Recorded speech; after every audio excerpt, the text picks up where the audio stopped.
இன்றே டவுன்லோட் செய்து உங்கள் ஃபேவரட் ஷோக்களை என்ஜாய் பண்ணுங்க. அம்மா, நடந்ததே நினைச்சிட்டு இருக்கீங்களாம்மா? விழுங்கம்மா, கொஞ்ச நாள் எல்லாம் சரியாயிடும். எப்பப்பா? 25 வருஷமா நானும் அந்த நம்பிக்கையோட தான் இருந்துகிட்டு இருக்கேன். ஆனா எந்த பலனும் கிடைக்கலையப்பா. சாமுண்டீஸ்வரிக்கு கோவம் நாளுக்கு நாள் அதிகமாயிட்டே போகுதே தவிர குறைஞ்ச பாடா இல்லையப்பா. வர வர கொஞ்சம் கொஞ்சமா ஏன் நம்பிக்கையும் போயிடுச்சு. அம்மா, ஏமா இப்படிலாம் பேசுறீங்க? வேற எப்படிப்பா பேச சொல்ற? வேற எப்படி பேச சொல்ற சொல்லு. ஒரு பொம்பளை 25 வருஷமா ஒரே கோவத்தோடயா இருப்பா? உனக்கு ஞாபகம் இருக்கா? அவ அம்மா இந்த பொண்ணுங்களெல்லாம் கூட்டிக்கிட்டு அனாதையா வந்து நின்னப்ப நாம தானே அவங்களுக்கு உதவியா இருந்தோம், அடைக்கலம் கொடுத்தோம். அது எல்லாத்தையும் மறந்துட்டா? இது ஒண்ணுத்த மட்டும் உடம்பு புடியா புடிச்சுக்கிட்டு தொங்கிக்கிட்டு இருக்காளே. நானும் எத்தனையோ முறை அவகிட்ட மன்னிப்பும் கேட்டுட்டேன். நான் என்ன செஞ்சா அவ கோவம் தீரும்? அதையாவது சொல்லு. அப்பா, வயசு ஆக ஆக பயமா இருக்கியா? வயசான காலத்துல மகன் மருமக பேரன் பேத்திங்க எல்லாரோடையும் சேர்ந்து சந்தோஷமா வாழணும்னு ஆசையா இருக்கு. எனக்கு இதெல்லாம் பார்க்கும்போது அதெல்லாம் என் வாழ்க்கையில நடக்காமலே போயிடுமோன்னு பயமா இருக்கியா? கவலையா இருக்கு. பாட்டி, இதெல்லாம் யோசிச்சு கவலைப்படாதீங்க. நீங்க ஆசைப்பட்ட மாதிரி எல்லாரோட ஒன்னா சேர்ந்து சந்தோஷமா இருக்க தான் போறீங்க. அப்பா முருகா, இந்த பிரச்சனை எல்லாத்தையும் பார்த்துக்கிட்டு தானேயா இருக்கிற. எந்த பிரச்சனையும் இல்லாம நாங்க எல்லாரும் ஒத்துமையா சந்தோஷமா இருக்கணும். அதை நீதாயா நடத்தி கொடுக்கணும். உன்னதாயா நாங்க நம்பி இருக்கோம். நல்ல வழிய காமியா முருகா. அன்னைக்கு கல்யாண மண்டபத்துல ஃபங்க்ஷன் அப்போ சாமுண்டீஸ்வரி மேடத்தோட தங்கச்சி நான் தான் நகையை திருடினதா என் மேல பழி போட்டாங்கல்ல. அது சாமுண்டீஸ்வரி மேடத்துக்கு ஒரு மாதிரி குற்ற உணர்ச்சியா இருந்திருக்கு. அதனாலதான் இன்னைக்கு அவங்களே கூப்பிட்டு இந்த புடவையும் பணமும் கொடுத்தாங்க. பாருங்க தாத்தா, இந்தாங்க பணத்தை பிடிங்க. பாருங்க.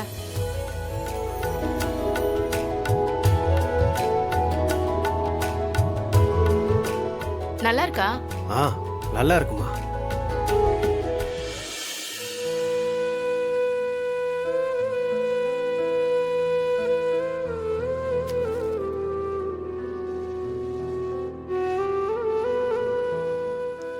அம்மா தாயே, என்னை மன்னிச்சிருமா.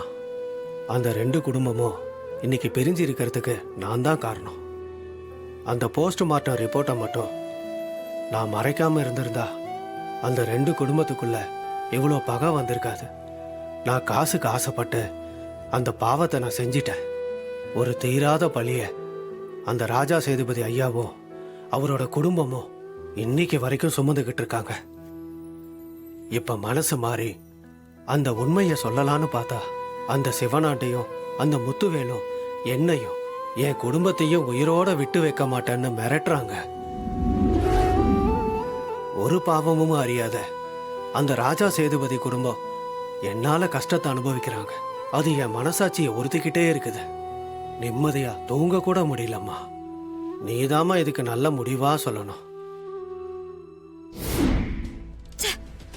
இந்த வருஷம் அம்மாவுக்கு திதிய நல்லபடியா கொடுக்க முடியலையே. வருஷம் நீ அம்மாவுக்கு மௌன விரதம் இருப்ப. அந்த விரதத்தை கிழவி கெடுத்துட்டு போயிட்டாலே. இப்பெல்லாம் அந்த கிழவி ஏதாவது ஒரு பிரச்சனை பண்ணிக்கிட்டே இருக்கு. நீ கொஞ்சம் இறங்கி போறதுனாலதான் இப்படி எல்லாம் நடக்குதுக்கா. அந்த கிழவி விஷயத்துல நீ இன்னும் கராரா இருக்கணும்க்கா. இல்ல அந்த கிழவி நிறைய பிரச்சனைகளை கொண்டு வருவா. சித்தி, அதான் அந்த பிரச்சனை முடிஞ்சு போச்சுல்ல, திரும்ப ஏன் ஆரம்பிக்கிறீங்க? நல்லா சொல்லுமா. ஏற்கனவே உங்க அம்மா கோவத்துல இருக்கா. எரியில நெருப்புல எண்ணெயை ஊத்துற மாதிரி சந்திரா வேற பேசிட்டு இருக்கா. மாமா, வர நீங்க உங்க அம்மாவுக்கு தான் சப்போர்ட் பண்ணிட்டு இருக்கீங்க. அக்கா நிலைமையை பத்தி கொஞ்சம் கூட யோசிக்கவே மாட்டேங்கிறீங்க. இவ்வளவு நாளா உங்க அக்காவுக்கு சப்போர்ட் பண்ணி எங்க அப்பா அம்மாவை பிரிஞ்சு கஷ்டப்பட்டுட்டு இருக்கேன். எல்லாரும் கொஞ்சம் பேசுறத நிறுத்துறீங்களா? போய் வேற வேலை ஏதாவது இருந்தா போய் பாருங்க. அம்மா, இவங்க பேரு ஜானகி. ஊருக்கு புதுசா குடி வந்திருக்காங்க. ஓ வணக்கம். வாங்க. வணக்கம். ஆ வணக்கம். இவங்கள கோயில்ல தான் மீட் பண்ணேன். ரொம்ப நல்லவங்க. சரி, இங்க வந்திருக்காங்களே, என்ன விஷயம்? நான் தாம்மா வர சொன்னேன். எதுக்கு? இவங்க ஊருக்கு புதுசுங்கிறதுனால ஏதாவது வேலை கிடைக்குமான்னு என்கிட்ட கேட்டாங்க. நான் தான் உங்ககிட்ட சொல்லி வேலை வாங்கி தரலான்னு வர சொன்னேன். இவங்களுக்கு ஒரு வேலை போட்டு கொடுத்தா அவங்க குடும்பத்துக்கு உதவியா இருக்குமா? உங்களுக்கு எந்த ஊரு? காஞ்சிபுரம் பக்கத்துல ஒரு சின்ன கிராமம். எத்தனை பேர் இருக்கீங்க வீட்ல? நானும் என் மருமகளும் மட்டும்தான். அவளையும் கூட்டிட்டு வரலான்னு தான் இருந்தேன். அவளுக்கு கொஞ்சம் உடம்பு சரியில்லை, அதான் நான் மட்டும் வந்திருக்கேன்.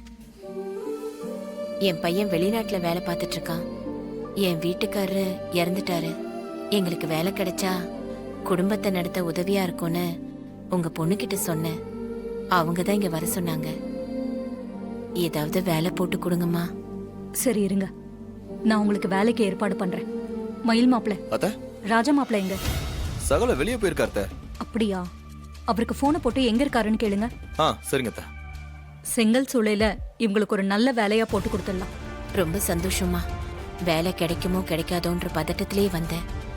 நீங்க வேலைக்கு ஏற்பாடு பண்ணிட்டீங்க. ரொம்ப நன்றிம்மா. இது ஒரு சாதாரண உதவி. இதுக்கு நன்றி சொல்லிக்கிட்டேன். உனக்கும் நன்றிம்மா. உன்னாலதான் எனக்கு இந்த வேலை கிடைச்சது. பரவாயில்ல, இருக்கட்டும்மா. அப்ப நான் கிளம்புறேம்மா. இருங்க, மாப்பிள்ள வந்துருவாரு. அவர்கிட்டயே ஒரு வார்த்தை சொல்லிடுறேன். அக்கா, இதெல்லாம் ரொம்ப டூ மச். செங்கல் சூளைக்கு ஓனர் நீ. ஆனா ஒரு வேலைக்கு ஆள் வைக்க கூட உன் மாப்பிள்ளை கிட்ட தான் முடிவெடுப்பியா? அந்த உரிமை கூட உனக்கு இல்லையா? சந்திரா, கொஞ்சம் சும்மா இருக்கியா? இப்ப நம்ம கம்பெனி எல்லாத்தையும் அவர் தான் பாத்துக்கிட்டு இருக்காரு. அவர்கிட்ட ஏதாவது இருந்தா அதை சொல்லிட்டு செய்யறதுதான் நல்லது. நாமளா முடிவெடுத்தா அது தப்பாயிடும்.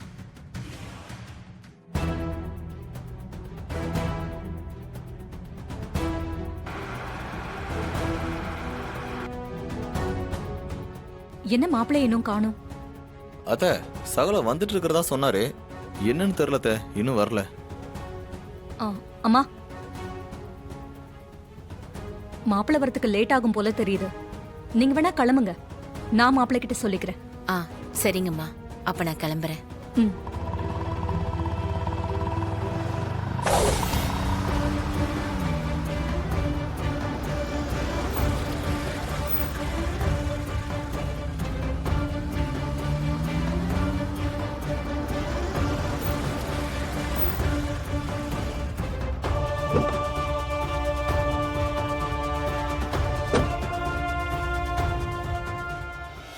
அத்தை என்ன கூப்பிட்டாங்கன்னு மயில் ஃபோன் பண்ணி சொன்னாரு. என்ன விஷயம்? சரி, அத்தை கிட்ட பேசிட்டாங்களே, ஒரு வேலை கொடுக்க வேண்டியதானே? வா.